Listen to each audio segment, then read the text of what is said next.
You are financially exhausted. Maybe you don't even know exactly why, but you feel it. You feel like you're always carrying an invisible burden, as if it were your obligation to be the good person with money never charging what you reworth. Always helping others financially, even when you can barely help yourself. Always being generous, understanding, never greedy. You learned early on that being good with money meant being modest, humble, never asking for more. That good people don't chase wealth. That if you work hard and stay honest, financial success will naturally follow. That it's enough to be fair, ethical, and humble, and the market will recognize your worth. But what if I told you that all of this is a lie? A comfortable lie taught to keep you financially controllable, predictable, and most important, how many times have you undercharged for your services? To be fair, how many times have you given away your time, expertise, or resources for free because asking for payment felt wrong? How many times have you watched less qualified, less ethical people make more money than you, and you convinced yourself that money isn't everything? Listen carefully. The world does not reward good people financially. The world rewards the strategically intelligent ones. If you're here, it's because you've already felt this in your wallet. You've been frustrated trying to be the ethical business person,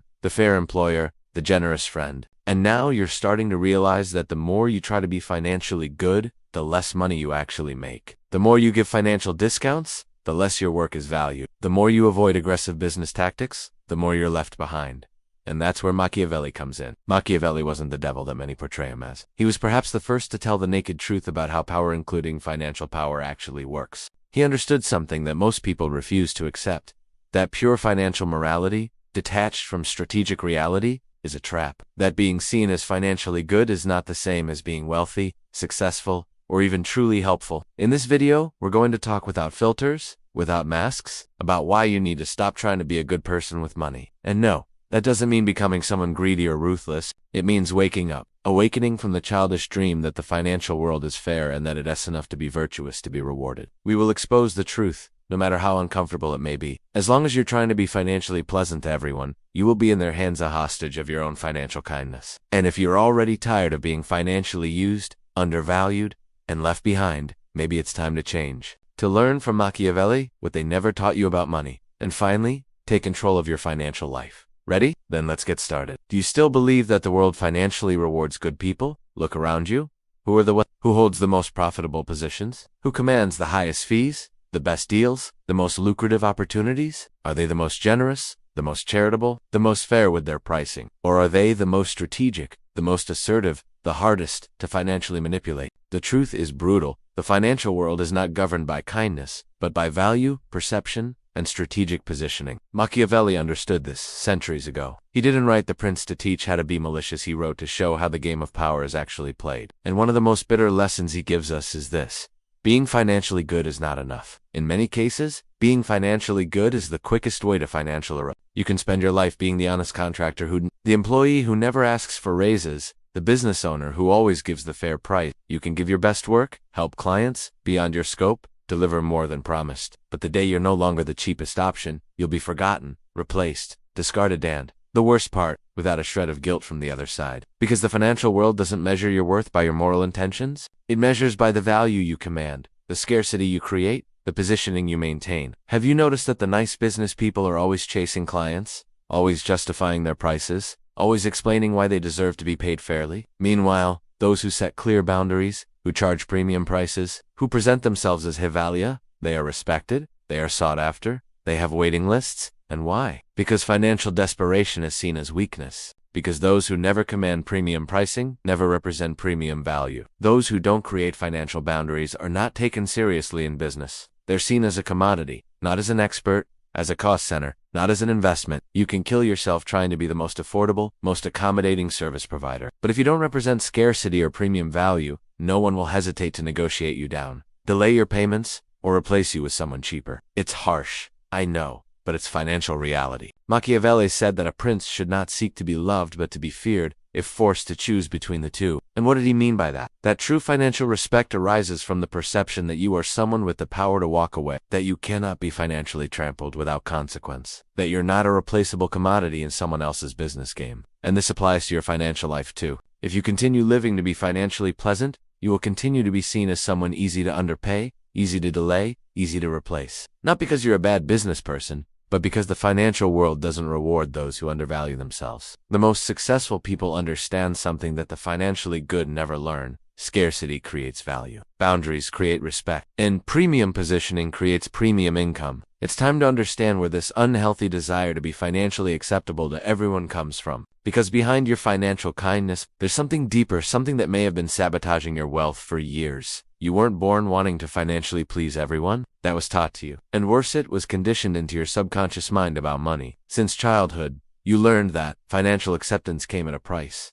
Giving up your right to premium pricing, forced financial generosity, swallowed business frustrations, silenced profit ambitions, all in the name of being a good person with money. From do you be greedy to mani azuna, everything to rich people are bad people, and so, little by little, you molded your financial behavior to fit what others expected from a moral person. But what no one told you is that financial people-pleasing is a wealth trap, a psychological prison built with poisoned compliments about your fairness and punishments disguised as moral education. You learned that if you charged fair prices, you would be respected. That if you showed financial ambition, set premium pricing, or prioritized profit, you would be seen as selfish or greedy. So you did what any survival-minded person would do. You adapted. The problem is that this adaptation turned into financial submission. Today, you no longer know how to charge premium prices without feeling guilty. You feel responsible for your clients' financial well-being, even if it destroys your own business. You get frustrated with low-paying clients, but keep accepting them. You get disappointed when payments are delayed but say nothing. You exhaust yourself trying to maintain a financial image that others expect, not because it reflects your true worth, but because it's what you learned gave you acceptance. But here's a reality check. This is not financial ethics. This is fear. Fear of being seen as greedy, fear of losing clients, fear of being judged as much, fear of standing out as someone who values their worth, fear of being who you really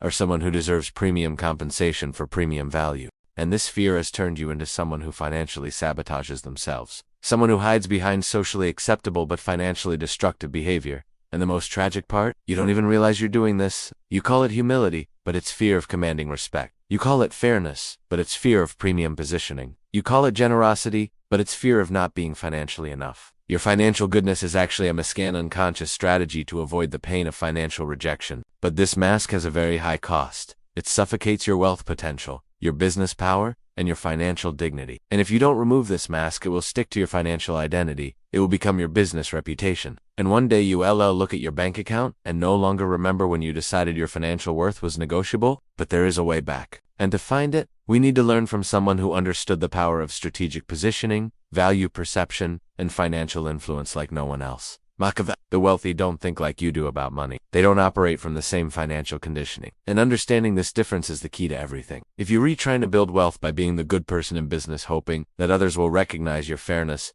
your ethics, and your reasonable pricing style. Machiavelli warned over 500 years ago, this path is beautiful, but dangerous. In the real world, it is not the good who become wealthy, it is the effective who become wealthy. And effectiveness in the game of wealth requires strategy. It requires understanding that people don't buy from you because of your goodness. They buy because of perceived value, scarcity, and strategic positioning. In The Prince, Machiavelli writes, everyone sees what you appear to be, but few experience what you really are. This sentence is a punch to every financially struggling good person. It unmasks the illusion that being truly valuable, genuinely helpful, and authentically skilled is enough to command premium pricing. The reality is harsh. People don't pay based on your actual value. They pay based on your perceived value, your market positioning, your scarcity. You may be the most skilled service provider in your industry, but if you appear desperate for clients, you'll be treated as a discount option. You may have the most generous heart and deliver exceptional results, but if you don't inspire financial respect, you'll be constantly negotiated down. And that's why the prince ends here. The prince is you. Anyone who wants to take control of their financial destiny cannot be naive about money. Machiavelli says the prince must know how to use both natures well. He must be a fox to recognize traps and a lion to terrify wolves. This is a brutally accurate metaphor for wealth building. The fox's cunning sees hidden financial dangers, knows how to navigate market dynamics, understands when clients are trying to manipulate you. The lion, on the other hand, commands financial respect, sets non-negotiable boundaries, creates the impression that undervaluing you has consequences. Machiavelli doesn't say to be just one or the other. He says be both. Be wise enough to recognize who's trying to financially manipulate you, and strong enough to make potential clients think twice before trying to negotiate you down to poverty wages. Do you want to command premium pricing? Then understand.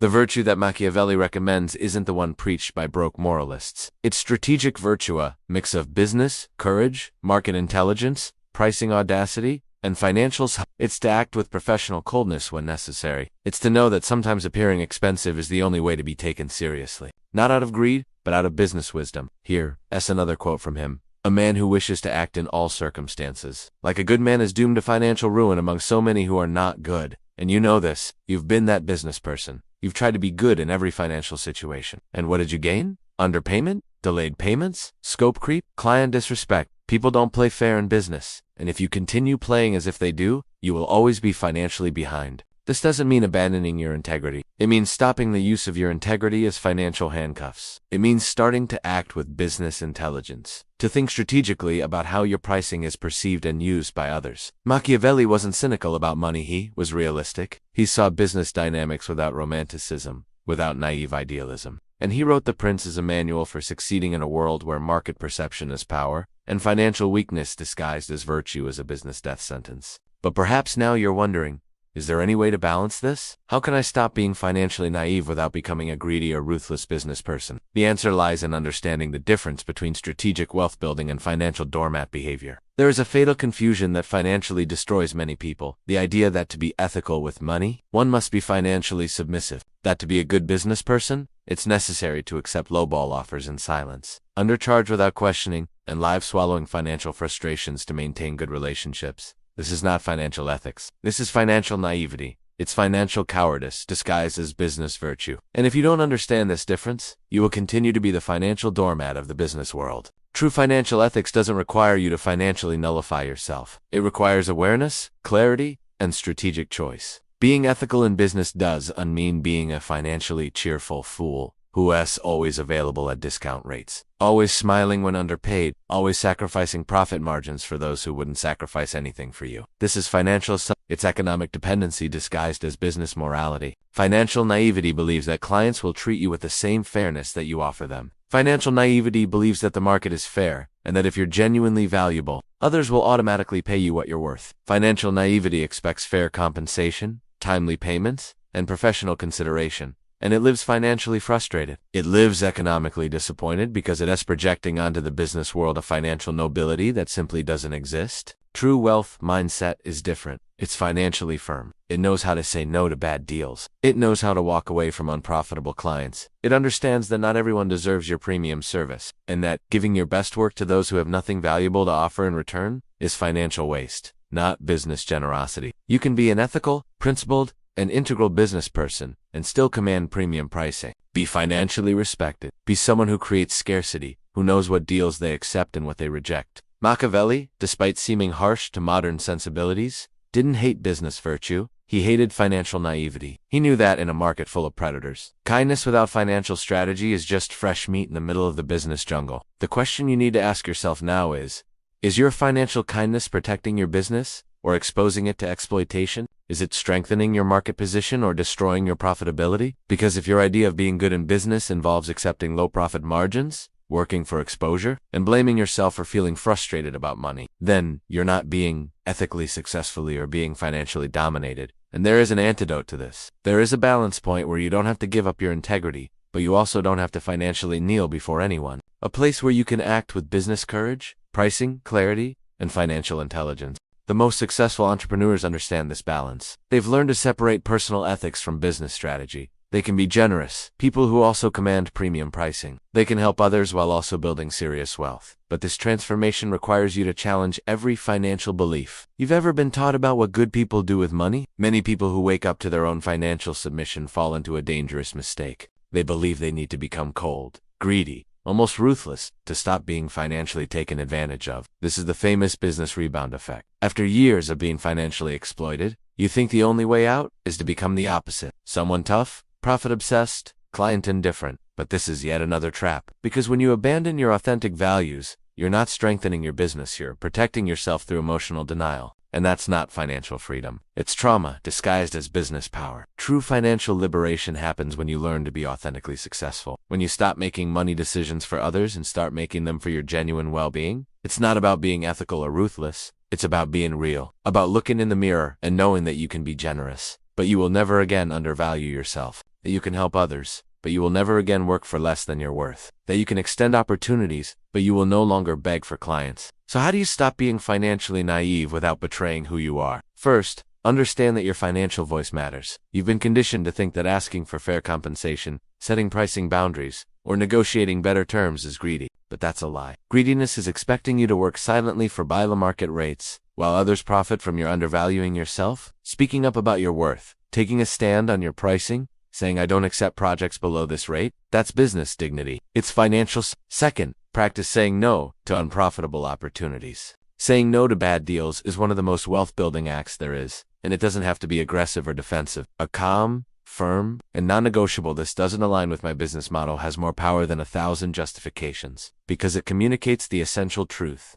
You have financial standards, and those who have financial standards are respected. Those who don't are exploited. Third, observe who is bothered by your financial transformation. These people are your thermometer. If you start charging what you're worth and someone says you've become greedy or different, it's because your financial submission was useful to them. When you change your money mindset, you break the invisible agreement that allowed them to access premium value at discount prices, and that makes them uncomfortable. But don't be fooled. This is a sign of progress. Fourth, stop trying to be financially understood by everyone. Not everyone will understand your pricing transformation, and that's perfectly fine. You don't owe loyalty to their image of you as the affordable option. Your loyalty should be to your financial truth, your business sustainability, your wealth-building goals. Fifth, replace the desire to be financially accepted with a commitment to value authenticity. When you price authentically, you may even lose some price-sensitive clients, but you attract the respect of premium buyers who truly value quality. And more than that, you start to respect your own financial worth. And that's the kind of business confidence that no one can negotiate away from you. Machiavelli didn't write to teach you to be greedy. He wrote to teach you to stop being financially naive. And the greatest financial naivety is believing that being the nice option is enough to build serious wealth. It's not. It takes courage to abandon the role of financial people pleaser. It takes strength to price what you're worth without asking for permission. But this journey isn't over yet, because now comes the decisive moment, the choice between continuing to financially sabotage yourself or finally taking control of your money destiny. It's time to be brutally honest with you. How long are you going to keep pretending to be the financially fair person? How long will you sacrifice your earning potential, your business growth, your wealth building just to maintain a financial image that isn't even yours, but that others expect from you? Do you think this is business virtue? That it's financial nobility? This is a wealth prison, a psychological prison. An economic prison, a cell decorated with false compliments about your affordability, where you're applauded for being financially harmless, for being predictably cheap, for not being a threat to anyone's budget. But I'll tell you something that perhaps no one has had the courage to say before. No one is going to free you from this financial trap. No one is going to come, thank you for all the give you the wealth you deserve, and say now you can charge premium prices. That's not going to happen. Because as long as you're willing to be financially undervalued, there will always be someone willing to undervalue you. This isn't malice, it's market reality. And market reality doesn't bend to good financial intentions. You can continue being that ideal of the good business person that society has pushed onto you. Patient, understanding, always available at discount rates, always saying yes to low-profit projects. But prepare for a future of financial frustration, wealth, resentment, and economic invisibility. Or you can wake up. You can decide here and now that your financial kindness will no longer be a chain around your business neck, that you will price with intention, with confidence, with strategic intelligence, that you will choose when to offer discounts and to whom, that you will no longer give away what you don't receive fair compensation for, that you will no longer live seeking the financial approval of others, like a desperate business person begging for scraps. The truth is simple. The market respects those who respect their own financial worth, and you will only be financially free when you stop asking permission to charge what you're worth. So I ask you, when was the last time you said no to a bad deal without guilt? When was the last time you charged premium pricing without justifying yourself? When was the last time you made a financial decision for your wealth without thinking about how others would react? Tell me in the comments, I want to know, the moment you realized that being financially nice was destroying your wealth potential. This conversation needs to continue, because there are many people living in the same financial prison, and you could be the spark that wakes someone up to their money potential. And if this video made you rethink your way of pricing, earning, and seeing your financial worth, then you need to watch the next one. Trust me, it's important. The wealth building journey is just beginning.